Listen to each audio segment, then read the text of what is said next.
તો ફ્લાવર શોમાં એએમસીને 2 દિવસમાં 1.60 કરોડની આવક થઈ। ઉત્તરાયણ અને વાસી ઉત્તરાયણના દિવસે મોટી સંખ્યામાં મુલાકાતીઓ આવ્યા। 14 જાન્યુઆરીએ 78,000 લોકોએ મુલાકાત કરી અને 90 લાખની આવક થઈ, ત્યારે 15 જાન્યુઆરીએ 73,000 લોકોએ મુલાકાત કરી અને 70 લાખની આવક થઈ। 1 જાન્યુઆરીથી હાલ સુધી 6 લાખ મુલાકાતીઓએ મુલાકાત કરી। 15 દિવસમાં હાલ સુધી એએમસીને 6 કરોડની આવક ભારે આવક થઈ છે અને ફ્લાવર શોની મુદ્દતમાં એએમસીએ વધારો કર્યો છે। 29 જાન્યુઆરી સુધી ફ્લાવર શો ચાલશે।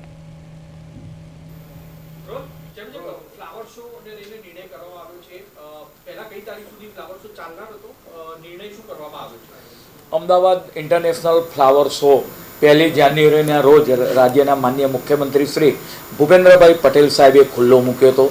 દિન પ્રતિદિન તેની આપણે વાત કરી કે લોકો ફ્લાવર શો જોવા માટે આવતા હોય છે। ગઈકાલ ઉત્તરાયણના દિવસે અને વાસી ઉત્તરાયણના દિવસે 60,000 કરતાં વધારે લોકો એક જ દિવસની અંદર આ ફ્લાવર શો જોવા આવ્યા હતા।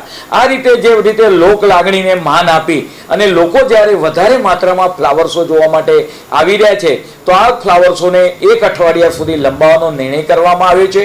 અગાઉ 22 જાન્યુઆરી સુધી ફ્લાવર શો ચાલવામાં હતો।